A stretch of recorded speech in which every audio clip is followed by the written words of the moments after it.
Start करने जाने unit third Newton laws of motion.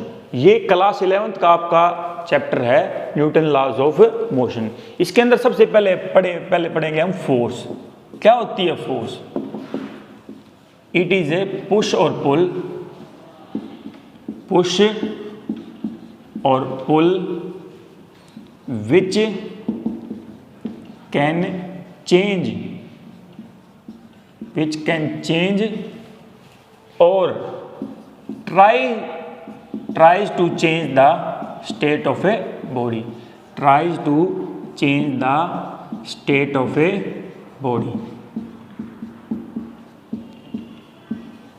Force क्या होता है? एक्सटर्नल एफर्ट होता है in the form of push और पुल, जो क्या करता है, चाहे तो किसी की स्टेट को चेंज कर सकता है या चेंज करने की कोशिश कर सकता है। देखो जैसे आपके पास ये मार्कर रखा है मेरे हैंड के ऊपर, मैंने इसको क्या किया? पुश किया। क्या किया? पुश। तो क्या किया? ये क्या हो गया? इसने अपनी स्टेट को चेंज कर लिया। पहले ये क्या था? रेस्ट में, अब क्या आ गया? मोशन में। या जैसे मैं इसको पुश कर रहा हूं, अब ये क्या है? यही है, तो मैं क्या कर रहा हूं? Try to change the state of whiteboard. मैं इसकी स्टेट को चेंज करने की कोशिश कर रहा हूं। ये चेंज नहीं हुआ पर मैं क्या कर रहा हूं? कोशिश कर रहा हूं। अब जो फोर्स होती है ना, वो तीन काम कर सकती है। Force can change the state of a body, force can change the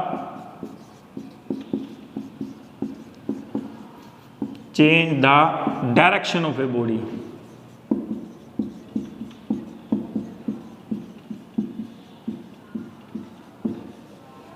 and force can change the speed of a body, force can change the speed of a body। पहला, फोर्स क्या काम कर सकता है? Force can change the state of a body. अगर कोई चीज rest पे है तो उसको किस में कर सकता है? मोशन के अंदर कर सकता है। अगर कोई चीज मोशन पे है तो उसको रेस्ट पे कर सकता है। जैसे मान लो आपके पास ये एक ब्लॉक है जिसका मास क्या था? m। ये अब रेस्ट पे था। ये क्या था? रेस्ट पे। आपने इसको क्या किया? पुश किया। क्या किया? पुश किया। तो ये किसके अंदर आ गया? अब मोशन के अंदर। किसके अंदर आ गया? मोशन के अंदर। आपने इसकी स्टेट को चेंज कर दिया। तो पहला यही था, force can change the state of a body. दूसरा क्या है? Force can change the direction of a body. कोई चीज ऐसे चल रही थी, आपने इस डायरेक्शन में फोर्स लगा दी, अब वो इस डायरेक्शन में चलने लग गई। आपने क्या किया? उसकी डायरेक्शन को चेंज कर दिया। आपने क्या किया? उसकी डायरेक्शन को चेंज कर दिया। तो फोर्स क्या कर सकती है? किसी की डायरेक्शन को चेंज कर सकती है। तीसरा क्या है? Force can change the speed of a body.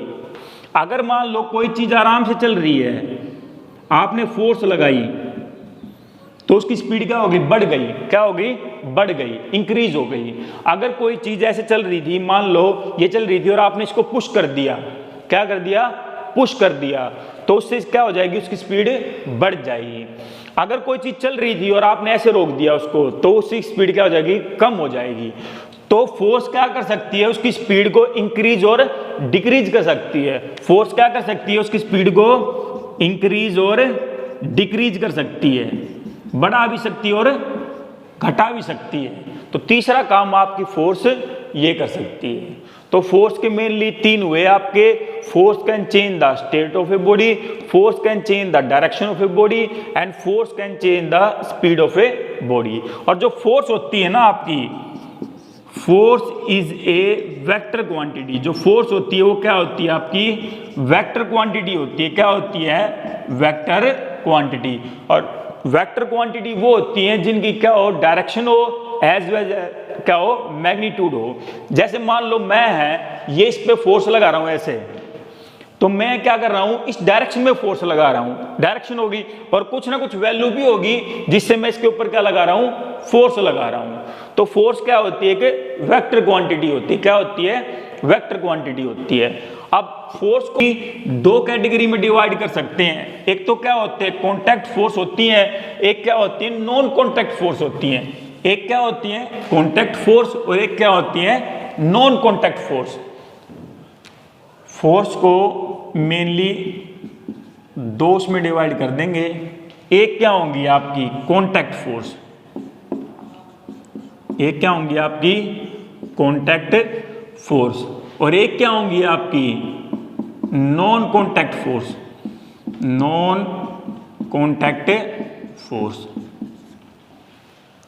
Contact force कौन सी होती है? कॉन्टैक्ट फोर्स वो होती हैं जिसमें दो बॉडीज के बीच में एक्चुअल कॉन्टैक्ट होता है। क्या होता है? एक्चुअल कॉन्टैक्ट होता है। जैसे मान लो ये आपका मार्कर है, ठीक है, मेरे हाथ के ऊपर रखा हुआ है, मैंने फोर्स लगाई, फोर्स लगाई, क्या हुआ? इन दोनों के बीच में क्या हुआ? कॉन्टैक्ट हुआ। क्या हुआ? कॉन्टैक्ट हुआ। तो उनको क्या बोलते हैं? जब दो ऑब्जेक्ट के बीच में एक्चुअल कॉन्टैक्ट होता है तो उनको क्या बोलते हैं? Contact force. इसका सबसे पहला एग्जांपल क्या होता है? Applied force. क्या होता है?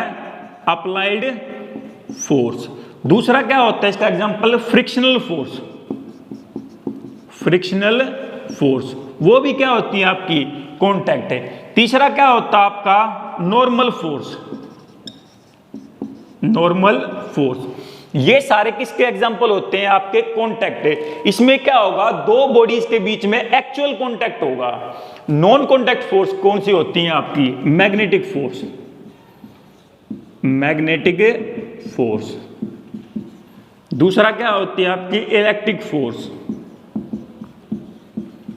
तीसरा क्या होता है आपका? Gravitational force.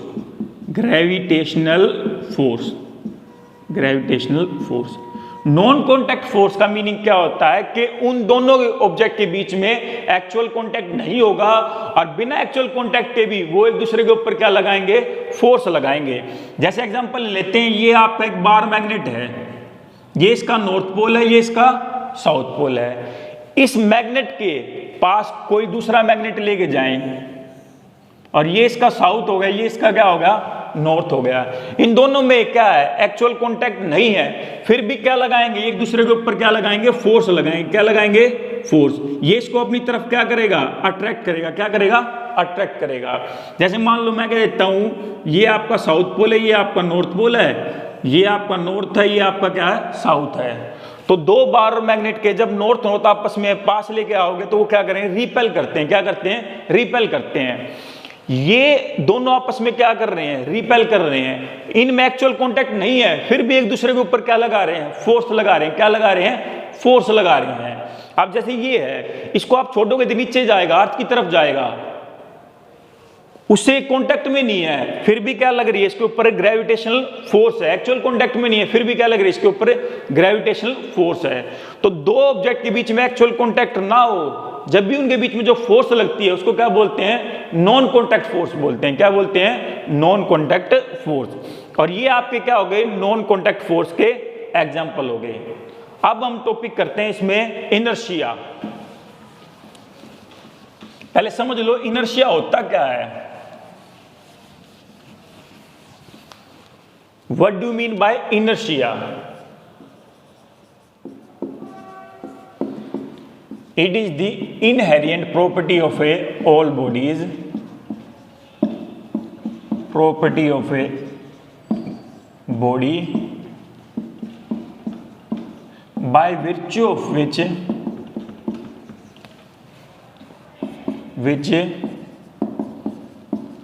it cannot change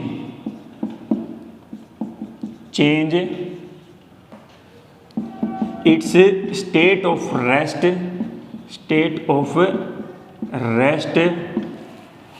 or motion or direction by itself। ये क्या होती है? एक प्रॉपर्टी होती है मैटर की, जिसके कारण कोई भी चीज है ना अपने आप है अपनी स्टेट को चेंज नहीं कर सकती। अगर कोई चीज रेस्ट पे है तो वो रेस्ट पे रहेगी, अगर कोई चीज मोशन में है तो मोशन में रहेगी, अगर कोई चीज डायरेक्शन इस डायरेक्शन में चल रही है तो इसी डायरेक्शन में चलेगी। कब तक है?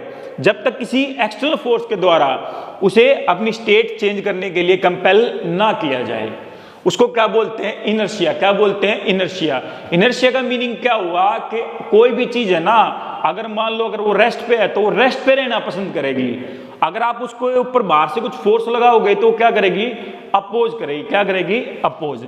जैसे इसका एक एग्जांपल देता हूं, मान लो आपने दो ब्लॉक मान लिए, एक का मास मान लिया ये स्मॉल एम, एक का मास मान लिया कैपिटल एम। ये लाइटर मास मान लिया आपने, और ये क्या होगा आपका हैवियर मास, हैवियर मास। आपने इन दोनों के ऊपर ना सेम फोर्स लगाई, सेम अप्लाइड फोर्स लगाई F। क्या लगाई, सेम अप्लाइड फोर्स F लगाई। अब आप बताओ कि इसको मूव करवाने के लिए इसमें ज्यादा अपोजिशन होगी या इसमें होगी, कौन ज्यादा अपोज करेगा, हैवियर मास। जब आप इसको मूव करोगे तो इसमें अपोजिशन ज्यादा होगी, इसमें क्या होगी, कम होगी। इसका मीनिंग क्या हुआ कि जिसका मास ज्यादा होगा वो क्या करेगा, ज्यादा अपोज करेगा, जिसका मास कम होगा वो क्या करेगा, कम अपोज करेगा। इसका मीनिंग क्या हुआ कि mass is a measure of inertia.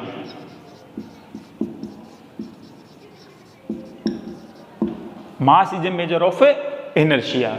अब जो आपका इनर्शिया होता है ना, उसमें आपके तीन लॉ होते हैं या तीन प्रॉपर्टी होती है इसकी, inertia of rest, inertia of rest, inertia of motion और inertia of direction, inertia of direction. Inertia of rest क्या कहता है कि कोई भी चीज है ना अपने आप अपनी रेस्ट की स्टेट को चेंज नहीं कर सकती। अगर वो ऐसा करेगी तो उसके लिए क्या चाहिए, किसी एक्सटर्नल फोर्स की जरूरत चाहिए। मान लो जैसे ये है, अब ये रेस्ट पे है, अब ये रेस्ट पे रहेगा, कब तक रहेगी, जब तक किसी एक्सटर्नल फोर्स के द्वारा इसको स्टेट चेंज करने के लिए कंपेल ना किया जाए। और कोई भी चीज अपने आप अपनी स्टेट को चेंज नहीं कर सकती, चाहे वो रेस्ट की हो, चाहे वो मोशन की हो, चाहे वो डायरेक्शन की हो। itself a body cannot change its state of rest, motion और डायरेक्शन by itself। अपने आप अपनी स्टेट को चेंज नहीं कर सकती, उसको क्या बोलते हैं, इनर्शिया बोलते हैं। क्या बोलते हैं, इनर्शिया। अब इसके अंदर आ जाता है आपका न्यूटन का फर्स्ट लॉ। क्या आ जाता है, न्यूटन का first law of motion.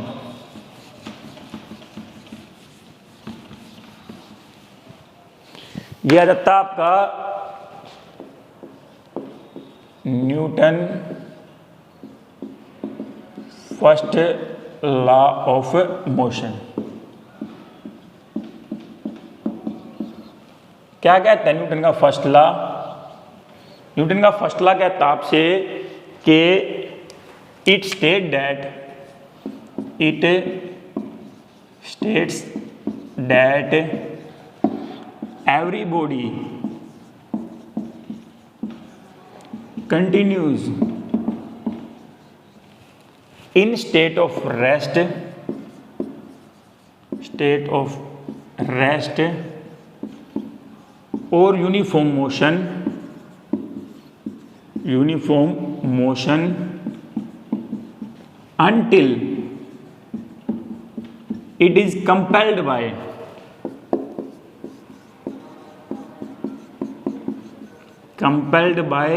some external force, compelled by some external force to change its state। ये आपसे कह रहा है कि कोई भी चीज अगर वो रेस्ट में है तो रेस्ट में रहेगी, कोई चीज मोशन में है तो वो मोशन में रहेगी, जब तक किसी बाहरी फोर्स के द्वारा उसको अपनी स्टेट चेंज करने के लिए कंपेल बाधित ना किया जाए। जैसे इसका एग्जांपल देता हूं कि मान लो अगर ये चीज है, ये यहां पर रेस्ट पे है, ये रेस्ट पे रहेगा कब तक, जब तक किसी बाहरी फोर्स के द्वारा इसको अपनी स्टेट चेंज करने के लिए कंपेल ना किया जाए। कंपेल का मीनिंग क्या होता है कि उसको फोर्सफुली चेंज करना। मीनिंग ये हो गया कि अगर ये रेस्ट पे है तो रेस्ट पे रहेगा, अगर ये मोशन में तो मोशन में रहेगा। जैसे मान लो अगर यहां पर एक बुक रखी है, एक टेबल था ये, फिर इस टेबल के ऊपर ये बुक रखी है। तो ये बुक क्या है, इस टेबल के ऊपर रेस्ट पे है, तो ये क्या रेस्ट पे रहेगी जब तक किसी बाहरी द्वारा इसको उठाया ना जाए। तो ये क्या रहेगी, रेस्ट पे रहेगी। ये तो नहीं है कि अपने आप ही मोशन के अंदर आ जाएगी। तो यही आपका क्या होता है, न्यूटन का फर्स्ट लॉ होता है। वो ये कहता है कि कोई भी चीज रेस्ट पे है तो क्या रहेगी, रेस्ट पे रहेगी। कोई चीज मोशन में है तो मोशन में रहेगी, जब तक किसी एक्सटर्नल फोर्स के द्वारा उसको अपनी स्टेट चेंज करने के लिए कंपेल ना किया जाए। ये क्या था आपका न्यूटन का फर्स्ट लॉ।